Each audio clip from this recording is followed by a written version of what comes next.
It is your buddy, Peace and Harmony, with you here today. Much love going out to the Empowered Harmonizers. And we are zooming in and focusing in on a great viewer comment, and that was how to resist the hover attempts. If a toxic relationship, a malignant narcissist, a psychopath is attempting to get back in your life, they are keeping the door open. They're keeping the emotional door open to get back into your heart, into your life, into your mind. Realize that this is a key strategy for a malignant narcissist, is for you to be perpetually thinking about them. In other words, your life doesn't matter as much as their life matters. In other words, if they can have broken you down, psychologically hijacked you, gotten their talons into the grip, so basically they have you making all the moves that they want for you to take care of them in their life, that they have become such a toxic and overwhelming influence, the hover attempt is inevitable. It keeps them in the driver's seat. It keeps them in power. It keeps them in control. It keeps them in front of you so that you feel like you are just going to break down. And, oftentimes people do. They go back. They want to rehash things. They want to waffle it out. They want to see if we can work it out.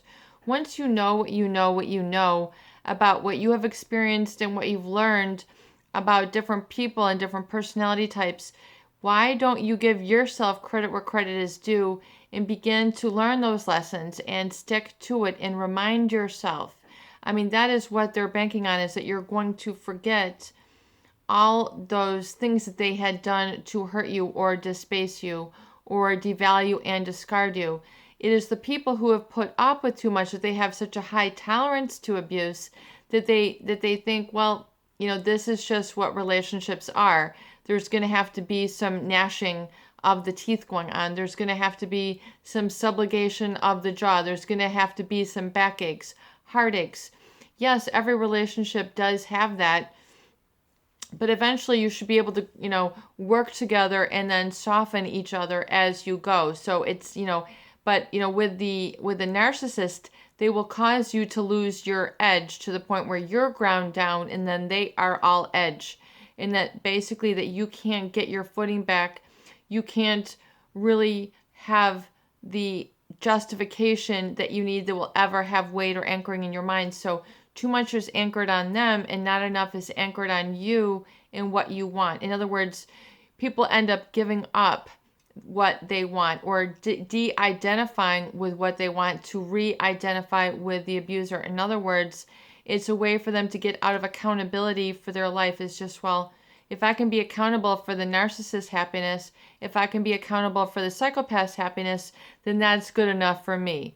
They don't ever get a chance to find out what makes them happy and have that accountability loop closed. It's always got to involve another person. And the narcissist will be the people who will hover those people back because they want to have the public persona that they're with somebody.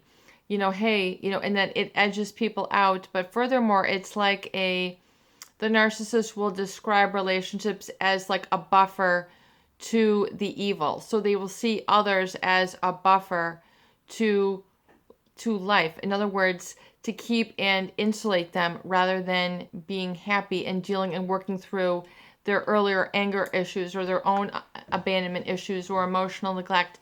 So they will then sabotage others or project onto others their inadequacies, their imperfections, when they're not looking at that, that piece of dust that's in their own eye. In other words, they're always going to be looking at and faulting others to keep others from being able to, counteract them. In other words, there's a really specific dynamic where you can't really approach them on specific topics because they have declared it so, that they are entitled, and they've let you in no uncertain terms that they are not to be reproached, that you cannot question them, you cannot have discourse. And they are going to then hover back because of this entitlement factor. But just know it's just their, think of it as a loop within themselves and not a loop that has to be perpetuated or include you. So if you can see that they do this as part of their personality dynamic, and it doesn't mean that you're weak, it doesn't mean that you're vulnerable, it doesn't mean that they're trying to, take advantage of you personally. If you can kind of depersonalize and say, wow, this is just what these types of people do. And if you can look at it from a real objective, clean lens, then you take yourself, your subjective self, out of it for a moment. And it's very important for healing and being strong enough to resist going back to these types when you can see it in just this objective way. In other words, take that subjective, I'm so hurt, I want this to work, piece out of it, that emotional filter that keeps you trying to want the best for something that will not, work or is not right for you. It oftentimes is hard to admit that to yourself. And the narcissist will bank on you forgetting that and forgetting your needs, that if you can be with them one more time or give them what they want or be there for the next, holiday or whatever it is that they have built up, the next movie that's coming out, whatever pattern it is, you will be, know that the hover is going to come back. But don't leave the door open. Don't leave the garage open. Don't, do not leave any part of you exposed to them. Be able to have that closure in your mind, even if it seems impossible.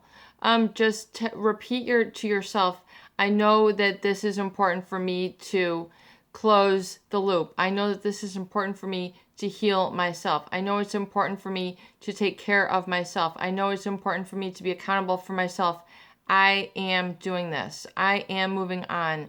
I am complete. I am good enough as is. I am lovable as I am. And that's what's important now. I am the most important person in this relationship, not this other individual. And when you begin to reprioritize this in your mind, you won't be stuck in their squabbles. I mean, you'll just see them as fault finders and looking to get the most out of people, and because they feel an entitlement to do whatever it is that they want, even if it is not morally right.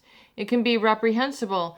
So if you can get this clear image in your mind that this person is, going to go through all these strategies to try to get you back, you're only going to feel worse in the long run if you falter. You're going to feel like you've just taken 5 steps back after 2 steps forward, and you're going to regress. Do not regress. Do not go back. Do not fall for whatever it is that they're trying to do to weaken you down or break you down. Begin to see this as sort of predictable of these types, and learn to say, you know what? I'm going to be stronger than that. I'm going to experience a sense of willpower, and I'm going to say no. Even though I'm tempted, even though I want it, even though it tastes good, feels good, looks good, whatever, it's just like, it is not going to help you get that 100% commitment that you need to move on and know that you see yourself. That's why it's so important to really book those recovery dates and keep those rolling in the calendar, because those are the sort of things that really build you up and help you to resist the hover attempt. But really have the closure in your own mind so that you have known that it's done. Even though it's difficult to face in the privacy of this video, sometimes you know that this is what's right and it's certain, and that you can succeed in that. And it's the guilt of saying, wow, I can move on and I can get better and I can do better without feeling guilty for moving on. So there's all sorts of defense mechanisms and emotions that will try to stop you. So it is good to, be able to reflect, but it's more important also to be able to chart a course for you moving forward so that you're on the go too much and you're not even tempted by the hover. So when you really, get there, you will not even be tempted. You will say, oh my gosh, I can't believe I had ever, put up with that. Or what, I had made a grave error of judgment, and I have better judgment now. So if you can kind of see your strength as it emerges and alchemizes and comes through all this, then that is what you should gravitate to and hold on to, is the strength that you have not to be tempted, not to falter, to keep a strong backbone and a head up moving forward. And then you will see that the hover is not even attractive. In fact, it is, you'll see them for the squabbles and the games that they're playing, and how really you were just, I don't want to say a pawn, but oftentimes because of their entitlement, that is often how they treat people. You deserve and will receive better. It is your buddy, Peace and Harmony, with you here today, and I hope that these videos do help. Please share, please subscribe for more great tools, videos, discussion, and support.